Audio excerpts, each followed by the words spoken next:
My friends at Easy Cater are workplace catering pros, helping you find food for everything from daily employee meals to staff meetings and special events. Visit easycater.com/leaderassistant to find out more. Welcome to the Leader Assistant Podcast. The Leader Assistant Podcast exists to encourage and challenge assistants to become confident, game-changing leader assistants.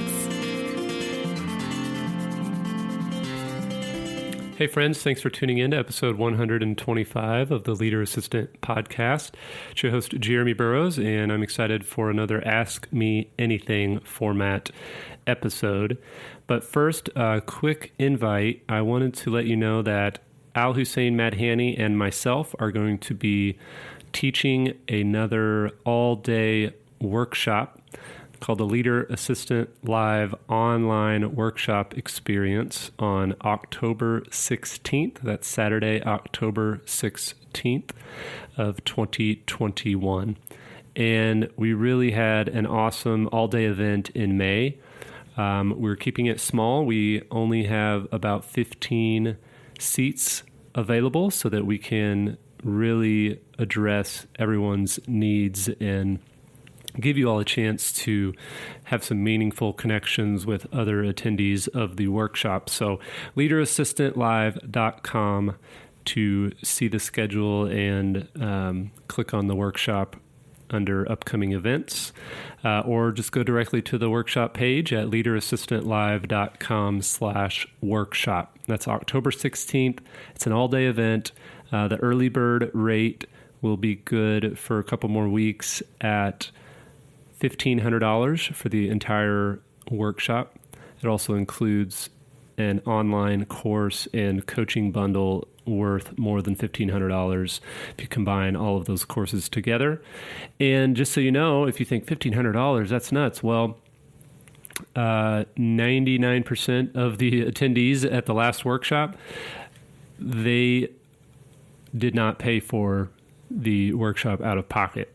Their company did as part of their professional development. So we actually have a link to a business case letter template that several of them used to get their executive or HR organization to pay for the all-day workshop. So we'd love to have you join us, leaderassistantlive.com/workshop. Hope to see you there. All right, today's Ask Me Anything episode, there's only a couple of questions, but it's kind of a scenario, then question, and then another scenario, then question. This is from an anonymous assistant who preferred that I not share her name. So scenario one is your executive does not answer your emails consistently. You have to follow up with another email, and then you have to keep track of all the items that they did not respond to, and then address them at your 15-minute weekly one-on-one meeting. During that one-on-one, your executive answers your questions, and you wonder, why couldn't you have responded to this email a week ago or the first time so that this project could have kept moving forward? So the first question is, what ways would you suggest handling this scenario and dealing with this challenging executive? She said she sometimes thinks, what am I doing wrong? And she also mentions that this doesn't just happen with her. It's a typical behavior with most of the executive's colleagues and peers. So my first thought would be props to you for keeping track of all the items they haven't responded to and going over that in your one-on-one meeting. That is going to actually be my first recommendation, is to get all of those little decisions that you need input from your executive on and put them in a list. And then when you sit down, just rapid fire go through them.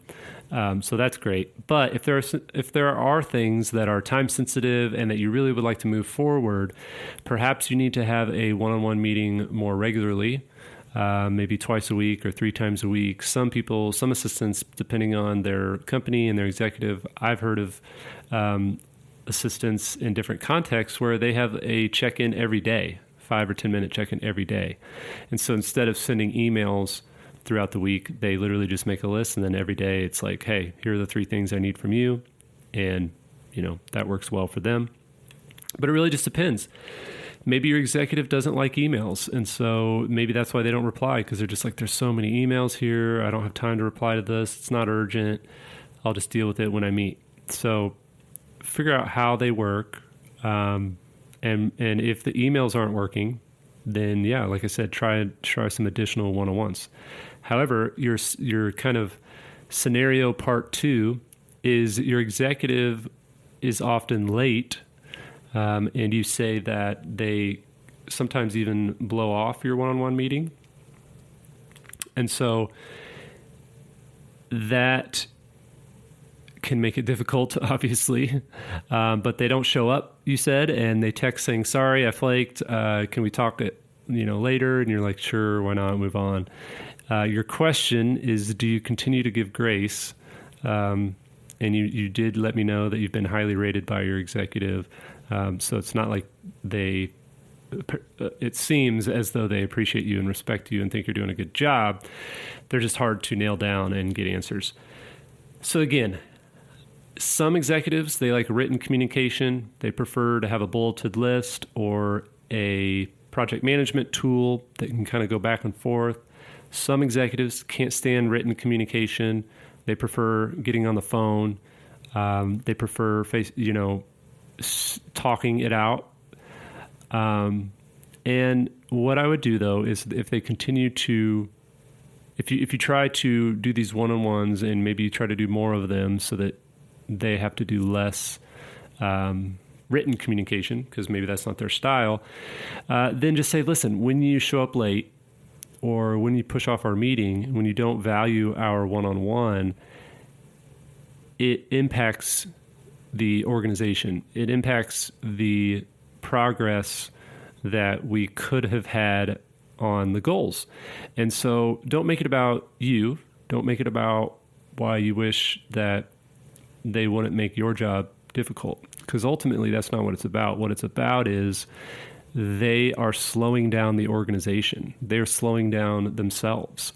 And so if you make it about them and their goals and the organization's goals, oftentimes that will help them see like, okay, this isn't just me being difficult to my assistant. This is me potentially even being lazy when it comes to really moving the needle forward for our company or organization. So hopefully that's helpful. I know that's a challenging situation, and I know I talk a little bit more about questions that you can ask your executive in my book, The Leader Assistant. Chapter 21, I talk about dealing with difficult executives, sometimes those who are resistant, sometimes those who micromanage. So you can kind of dive in a little bit deeper in chapter 21 of The Leader Assistant. And again, you can find that book on Amazon or any of your major book retailers, ebook. There's an audiobook on Audible. But yeah, amazon.leaderassistant.com will take you right to the Amazon page. So hopefully that's helpful. Feel free to ping me with further follow-up questions in regards to your scenario. And if anybody has other questions, please email them to podcast@leaderassistant.com, and I'll do my best to answer them in a future episode. All right, we will talk to you next time for our Ask Me Anything series. The next one's going to be questions related to the book. So there's been several questions over the last year since the book published that people have asked. So I kind of gathered some of the most common ones. And yeah, hope you can tune in to episode 126 next week, and we'll talk to you soon. Thank you for being a leader.